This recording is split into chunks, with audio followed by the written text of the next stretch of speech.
माननीय प्रधानमंत्री नरेंद्र मोदी जी,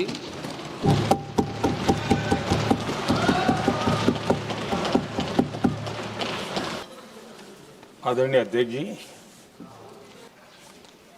इस महत्वपूर्ण विधेयक पर आज सुबह से चर्चा प्रारंभ हुई है। काफी साथी यहाँ से भी जिन मुद्दों को स्पर्श किया गया है उसको तथ्य से और तर्क से सदन को जरूर जानकारी देंगे और इसलिए मैं उन विषयों में जाना नहीं चाहता। आदरणीय अध्यक्ष जी, राष्ट्र के जीवन में कुछ महत्वपूर्ण पल आते हैं और उस समय की समाज की मनस्थिति और नेतृत्व की क्षमता उस पल को कैप्चर करके एक राष्ट्र की अमानत बना देती है, एक मजबूत धरोहर तैयार कर देती है। मैं समझता हूं कि भारत के संसदीय लोकतंत्र के इतिहास में ये वैसे ही पल है। आवश्यकता तो ये थी कि 25-30 साल पहले जब से विचार सामने आया, आवश्यकता महसूस हुई, हम इसको लागू कर देते और हम आज उसको काफी परिपक्वता तक पहुंचा देते हैं और आवश्यकता के अनुसार उसमें समय समय पर सुधार भी होते हैं और यही तो लोकतंत्र की ब्यूटी होती है। हमारी मदर ऑफ डेमोक्रेसी है, हमारी हजारों साल की लोकतंत्र की एक विकास यात्रा रही है और उस विकास यात्रा में एक नया आयाम जोड़ने का एक शुभ अवसर सदन के हम सभी साथियों को मिला है और मैंने प्रारंभ में कहा है कि हम सब भाग्यवान हैं कि हमें ऐसे महत्वपूर्ण और देश की आधी आबादी को इस राष्ट्र निर्माण की नीति निर्धारण प्रक्रिया में हिस्सेदार बनाने का सौभाग्य मिल रहा है।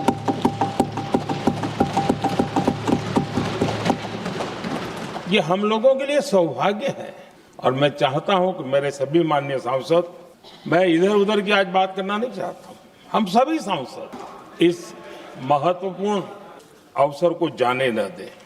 हम भारतीय सब मिल करके देश को नई दिशा देने जा रहे हैं, हमारी शासन व्यवस्था को संवेदनशीलता से भरने का एक सार्थक प्रयास करने के लिए जा रहे हैं और मुझे विश्वास है कि इस मंथन से जो अमृत निकलेगा वो देश की राजनीति की भी उसके रूप स्वरूप को तो तय करने ही करने वाला है, लेकिन ये देश की दिशा और दशा भी तय करने वाला है।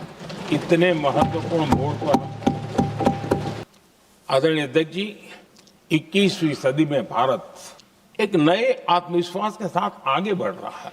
विश्व में भी आज भारत की स्वीकृति हम सब महसूस कर रहे हैं और ये हम सबके लिए गौरव का पल है। एक समय हमारे पास आया और इस समय को हमने एक विकसित भारत के संकल्प के साथ जोड़ा है और मैं पक्का मानता हूं कि विकसित भारत का मतलब केवल उत्तम प्रकार के रेल, रास्ते, इंफ्रास्ट्रक्चर या कुछ आर्थिक प्रगति के आंकड़े, सिर्फ इतने से ही विकसित भारत की सीमित कल्पना वाले हम लोग नहीं हैं।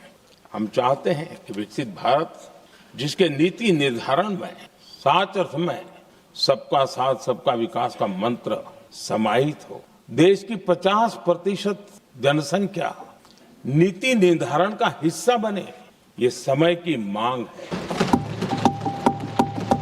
हम पहले ही देरी कर चुके हैं, कारण कोई भी होगी, जिम्मेवार कोई भी होंगे, लेकिन इस सच्चाई को हमें स्वीकार करना होगा कि जब हम अकेले मिलते हैं तब मानते हैं हाँ यार, लेकिन जब सामूहिक रूप से मिलते हैं, मुझे याद है कि जिस इसकी प्रक्रिया चली थी, सभी दलों से मिलना हुआ है, एक दल को छोड़कर जिन जिन से मिलना हुआ है, हर एक ने सैद्धांतिक विरोध नहीं किया। बाद में जाकर के जो कुछ भी हुआ होगा, राजनीतिक दिशा पकड़ी जा रही है। लेकिन जो राजनीतिक दिशा में ही सोचते हैं, मैं उनको भी एडवाइज करना चाहूंगा, एक मित्र के रूप में एडवाइज करता हूं और सबको काम आएगी। हमारे देश में जब से विमेन रिजर्वेशन को लेकर के चर्चा हुई और उसके बाद जब जब चुनाव आया है, हर चुनाव में महिलाओं को मिलने वाले इस अधिकार का जिसने विरोध किया, जिसने विरोध किया, देश की महिलाओं ने उन्हें माफ नहीं किया, उनका हाल बुरे से बुरा किया है। लेकिन ये भी देखिए कि 24 के चुनाव में ऐसा नहीं हुआ। क्यों नहीं हुआ? ये इसलिए नहीं हुआ कि 24 में सबने सहमति इसको पारित किया, तो ये विषय ही नहीं रहा।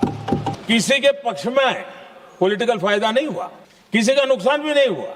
सहज रूप से जो मुद्दे थे उन मुद्दों के आधार पर चुनाव लड़ा, क्योंकि 24 में सब साथ में थे। कुछ लोग यहां है, कुछ लोग नहीं है, लेकिन सब साथ में थे। आज भी मैं कहता हूं, अगर हम सब साथ में जाते हैं तो इतिहास गवाह है कि किसी एक के राजनीतिक पक्ष में नहीं जाएगा, ये देश के लोकतंत्र के पक्ष में जाएगा, देश के सामूहिक निर्णय शक्ति के पक्ष में जाएगा और हम सब उसके यश के हकदार होंगे। न ट्रेजरी बैंक उसका हकदार रहेगा, न मोदी उसका हकदार रहेगा, यहां बैठे हुए सब हकदार रहेंगे। और इसलिए जिन लोगों को इसमें राजनीति की बू आ रही है, मैं चाहूंगा कि वो खुद के परिणामों को पिछले 30 साल में देख ले। फायदा उनका भी इसी में रास्ता दिखाता हूं, इसी में फायदा है कि जो नुकसान हो रहा है उससे बच जाओगे। और इसलिए मैं समझता हूं कि इसको राजनीतिक रंग देने की जरूरत नहीं है। आदरणीय अध्यक्ष जी, मुझे याद है तब तो मैं शासकीय व्यवस्था की राजनीति में नहीं था, मैं एक संगठन के कार्यकर्ता के नाते काम करता था। उस समय एक चर्चा सुनने को मिलती थी गलियारों में कि देखिए ये कैसे लोग हैं, पंचायतों में आरक्षण देना है तो बहुत आराम से दे देते, लेकिन आप कह रहे हैं पंचायतों में आरक्षण देना है तो आराम से देते हैं, क्योंकि उसमें उनको खुद का पद जाने का डर नहीं लगता है। उसको लगता है हम सुरक्षित यार वहां दे दो। ये उस समय गलियारों में बहुत चर्चा थी कि बोले कभी नहीं करेंगे यहां बैठे हुए। क्यों? क्योंकि उनका कुछ जाएगा। और इसलिए और बगे पंचायत का हो जाता है, 50% तक पहुंच गए। मैं राजनीतिक दृष्टि से और भी एक बात समझाना चाहता हूं सर।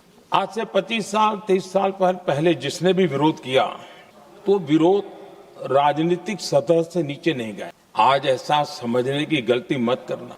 पिछले 25-30 साल में ग्रास रूट लेवल पे पंचायती चुनाव व्यवस्थाओं में जीत करके आई हुई बहनों में एक पॉलिटिकल कॉन्शियसनेस है, वे ओपिनियन मेकर हैं ग्रास रूट लेवल पे। 30 साल पहले वो शांत रहती थी, बोलती नहीं थी, समझती थी, बोलती नहीं। आज वो वोकल है। और इसलिए अब जो भी पक्ष विपक्ष होगा, वो जो लाखों बहनें कभी न कभी पंचायत में काम कर चुकी है, प्रतिनिधित्व कर चुकी है, जनता के सुख दुख की समस्याओं को गहराई से देखा है, वो आंदोलित है। वो कहती हैं कि झाड़ू कचरा वाले काम में तो हमें जोड़ देते हो, वो तो परिवार में भी पहले होता था, अब हमें निर्णय प्रक्रिया में जोड़ो।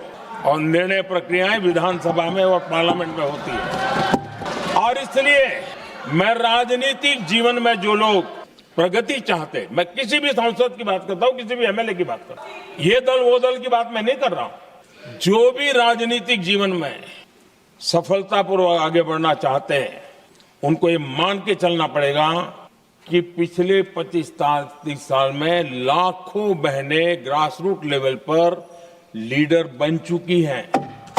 अब उनके अंदर सिर्फ यहां 33% का नहीं, वहां भी वो आपके फैसलों को प्रभावित करने वाली है। और इसलिए जो आज विरोध करेंगे उसको लंबे समय तक कीमत चुकानी पड़ेगी, लंबे समय तक कीमत चुकानी पड़ेगी। और इसलिए राजनीतिक समझदारी भी इसी में है कि हम ग्रास रूट लेवल पर महिलाओं की जो पॉलिटिकल लीडरशिप खड़ी हुई है, उसको आपने अब कंसीडर करना पड़ेगा। यहां मैंने सुना हमारे मुलायम सिंह जी थे, तब से एक विषय चला रहे हैं, उनके परिवार वाले भी चला रहे हैं। आप देश की बहनों पर भरोसा करो ना, उनकी समझदारी पर भरोसा करो। एक बार 33% बहनों को यहां आने दो। आकर के उनको निर्णय करने दो, किसको देना है किसको नहीं देना है, इस वर्ग को देना उस वर्ग को देना, करेंगे वो निर्णय। हम उनके सामर्थ्य पर आशंका क्यों करते हैं भाई? एक बार आने तो दो। धर्मेंद्र जी मैं आपका बहुत आभारी हूं कि आपने मेरी पहचान करा दी। ये बात सही है, मैं अति पिछड़े समाज से आता हूं। धर्मेंद्र जी मैं आपका बहुत आभारी हूं, और अखिलेश जी मेरे मित्र हैं तो कभी कभी मदद कर देते हैं। ये बात सही है कि मैं अति पिछड़े समाज से आता हूं, लेकिन मेरा दायित्व समाज के सबको साथ लेके चलने का है, और यही मेरे संविधान ने मुझे यही रास्ता दिखाया है। मेरे लिए संविधान ही सर्वोपरि है, और इसलिए और ये संविधान की ताकत है कि मेरे जैसा अत्यंत छोटे समाज का, अति पिछड़े समाज के व्यक्ति को इतना बड़ा दायित्व, और इसलिए मैं तो देशवासियों का ऋणी हूं, और मैं तो संविधान निर्माताओं का ऋणी हूं कि जिसके कारण आज मैं यहाँ हूं। लेकिन आदरणीय अध्यक्ष जी, आज जीवन के हर क्षेत्र में हम देखें कि नारी शक्ति देश के गौरव को बढ़ाने वाले, परचम लहराने में कहीं पीछे, हम गर्व कर सकें। इस प्रकार से जीवन के अलग अलग क्षेत्रों में आज हमारी माताएं बहनें बहुत बड़ा योगदान, हमारी बेटियां तो कमाल कर रही है जीवन के हर क्षेत्र में। इतना बड़ा सामर्थ्य, उसको हम हिस्सेदारी से रोकने के लिए क्यों इतनी ताकत खपा रहे हैं? उनके जुड़ने से सामर्थ्य बढ़ने वाला है, और इसलिए मैं आज अपील करने आया हूं कि इसको राजनीति के तराजू से मत तोलिए, ये राष्ट्रहित का निर्णय है। आदरणीय अध्यक्ष जी, आज का हमारे सामने अवसर एक साथ बैठकर एक दिशा में सोच करके विकसित भारत बनाने में हमारी नारी शक्ति की भागीदारी को एक खुले मन से निर्णय करने का अवसर है, स्वीकार करने का अवसर है। और मैंने जैसा पहले ही कहा कि आज पूरा देश और विशेष करके नारी शक्ति हमारे निर्णय तो देखेगी, लेकिन निर्णय से ज्यादा हमारी नीयत को देखेगी, और इसलिए हमारी नीयत की खोट देश की नारी शक्ति कभी माफ नहीं करेगी। आदरणीय अध्यक्ष जी, 2023 इस नए सदन में हमने सर्वसम्मति से एक प्रकार से इस अधिनियम को स्वीकार किया। पूरे देश में खुशी का वातावरण बना, उस पर कोई राजनीतिक रंग नहीं लगे, और इसलिए वो कभी राजनीतिक इश्यू भी नहीं बना।